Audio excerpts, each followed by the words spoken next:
This is Dr. Shoaib Khamar. Today we will discuss very important topic approach to a patient of jaundice. Final year के student और FCPS medicine और MD medicine के student के लिए long cases के लिए history के लिए बेसिकली इम्पोर्टेंट है ये सेशन। और लॉन्ग केस में हिस्ट्री जो है वो इम्पोर्टेंट सेशन समझा जाता है और मोस्ट ऑफ द टाइम हम लोग फेल हिस्ट्री की बेस पे हो रहे होते हैं। आगे एग्जामिनेशन या आप लोग इन्वेस्टिगेशन उसमें काफी कुछ आप लोग कर सकते हैं, लेकिन हिस्ट्री में अप्रोच जो है वो आपकी चेक कर रहे होते हैं, तब जो है वो कंफ्यूज हो जाते हैं।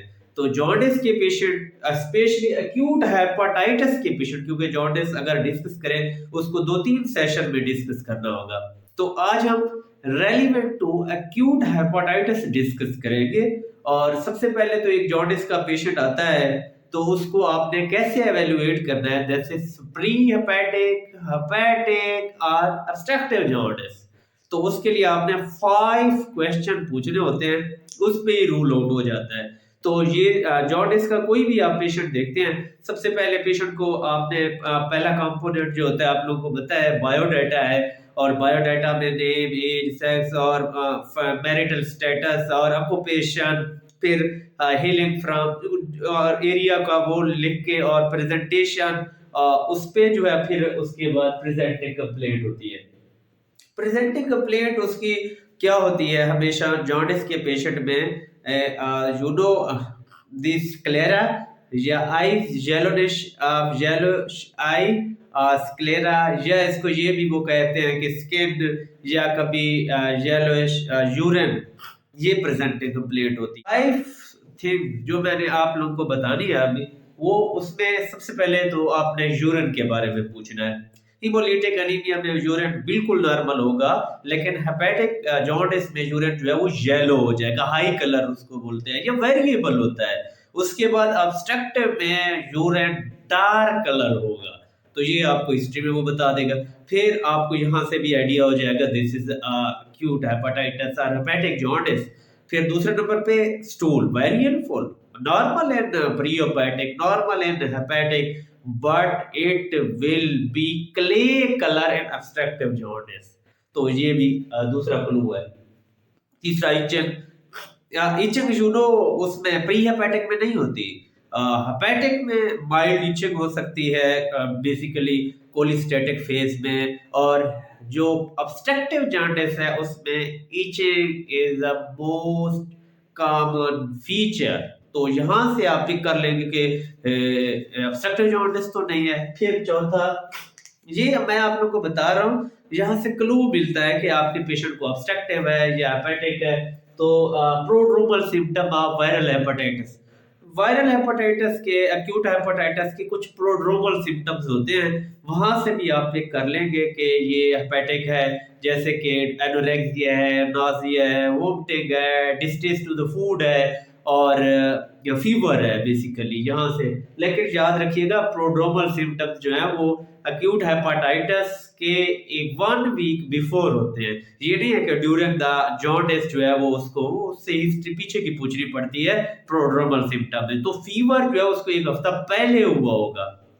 फिर जो है ब्लड ट्रांसफ्यूजन, ब्लड ट्रांसफ्यूजन की हिस्ट्री आपने पूछनी है, तो यहाँ से क्या क्लू मिलेगा, हिमोलिटिक जॉन्डिस, थैलेसीमिया में या जो और भी इसकी जो हिमोलिटिक एनीमियाज हैं काफी सारी type, glucose 6 phosphate dehydrogenase deficiency या स्फीरोसाइटोसिस, उन सब में ब्लड ट्रांसफ्यूजन होती रहती है।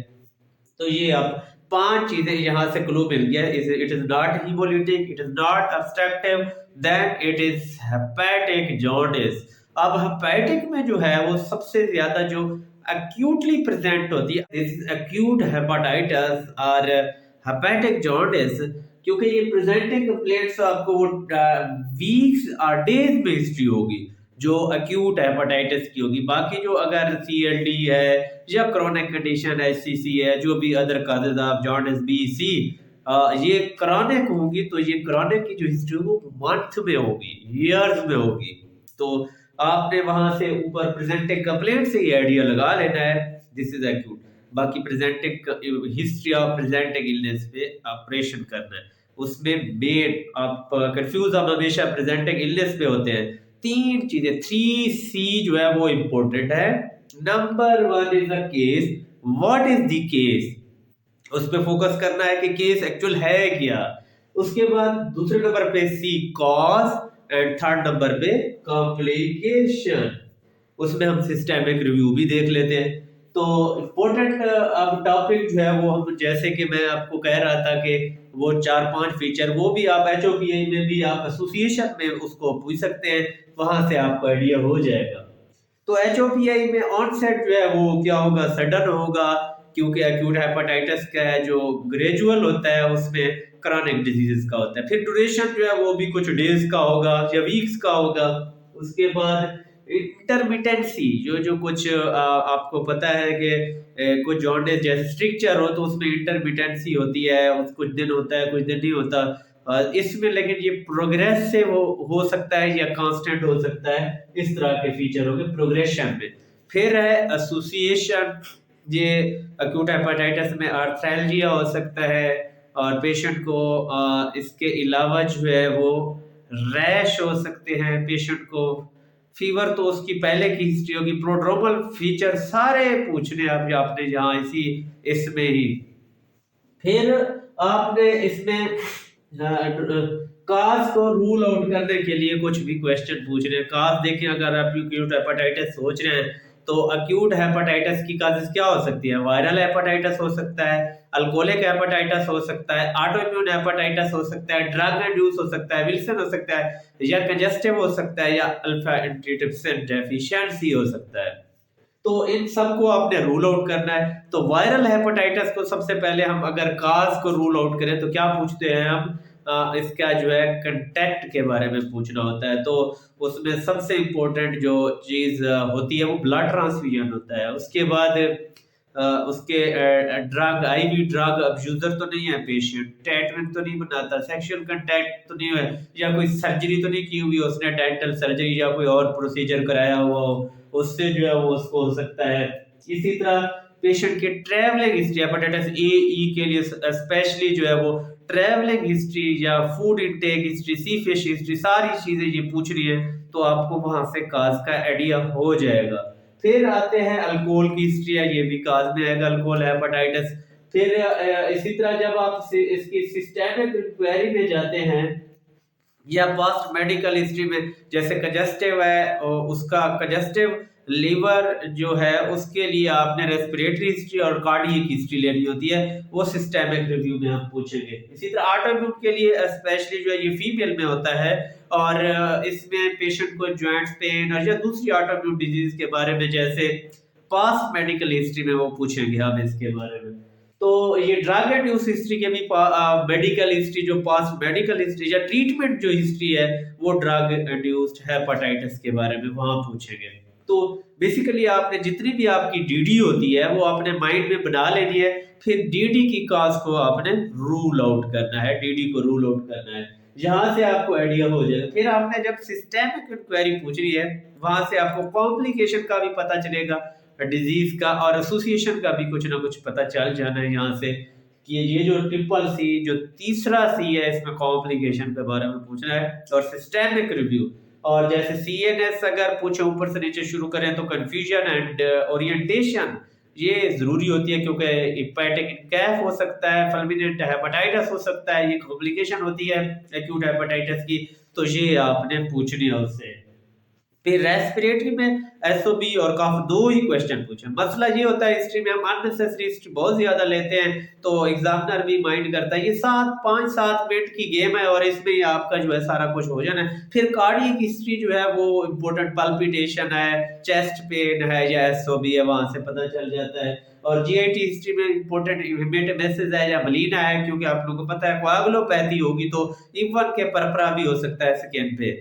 तो जेनेटोजेनेटिक हिस्ट्री में जो है वो जो है हेपेटोरेनल सिंड्रोम हो सकता है कि यूरिन आउटपुट के बारे में आपने पूछना होता है। ये तो था आपका इसकी काज, आपका जो केस एक्यूट हेपेटाइटिस है और उसकी कॉम्प्लिकेशन। अब हम चलते हैं इसकी पास्ट मेडिकल हिस्ट्री पे। ये HOPI में ही आपने डिसाइड कर लिया है कि आपका एक्यूट हेपाटाइटिस है और वायरल है, और ये एक कंप्लेंट को ही हम लेके चले थे, जैसे कि जॉन्डिस को। जॉन्डिस का सबसे पहले ऑब्जर्व किसने किया था, आपने खुद किया था या आपकी फैमिली के किसी और मेंबर ने किया था? और ये जो है पहले कहाँ से शुरू हुई, मतलब आपके स्किन पे या आईज में या यूरिन में कहाँ अपीयर हुई, ये भी पूछना होता है। फिर ये देखना है कि स्किन पे आया है या नहीं है। फिर स्वेटिंग में भी येलो, स्वेट भी येलो होता है, ये है कि ज्यादा से ज्यादा पानी पीने से तो यूरिन आपका ठीक कलर का नहीं हो जाता, ये भी आपने पूछना है। और फिर इसी तरह ये कांस्टेंट रह रहा है या फिर इंटरमिटेंट है, ये भी पूछना है आपने। और ड्यूरेशन का तो ऑब्वियसली पूछेंगे। इसी तरह अगर वो राइट हाइपोकॉन्ड्रियम पेन, इसके दो काम कर सकते हैं, या तो इसको अलग कंप्लेंट बना सकते हैं प्रेजेंटिंग, या फिर इसको एसोसिएशन में डाल दें। अगर अलग कंप्लेंट बनाएंगे जैसे कि एक्यूट हेपाटाइटिस में, तो फिर आपको इसकी भी डिटेल देनी होगी, दो कंप्लेंट की डिटेल देनी होगी। तो इसका पेन का अगर देते हैं तो इसकी एक तो सिविरिटी, करेक्टर, इसका आपको पता है एक्यूट हेपाटाइटिस में कांस्टेंट टाइप का होता है, माइल्ड और ड्रैगिंग पेन होता है। अगर कंजेस्टिव है या एक्यूट हेपाटाइटिस है तो ड्रैगिंग पेन होगा। अगर कोलिकी है तो कोलिसिस्टेटिक्स आपको पता है, या गॉल स्टोन्स का जो है वो कोलिकी नेचर का होता है। अगर कांस्टेंट पेन और लॉन्ग ड्यूरेटेड है तो पैंक्रियाटिक पेन है, और सीवियर और बैक की तरफ उसके जो है रेफर्ड। अब रेडिएशन का भी पूछना होता है, पेन की ड्यूरेशन, सेवेरिटी, करेक्टर और उसकी रेडिएशन, लीविंग फैक्टर और एग्रीवेटिंग फैक्टर, सब कुछ पेन के बारे में डिटेल में पूछना है आपने। उसके बाद आपके जो प्रेजेंटिंग प्लेट्स के जब आपने ऑपरेशन कर लिया तो नेक्स्ट आपके पास होगा पास्ट मेडिकल हिस्ट्री।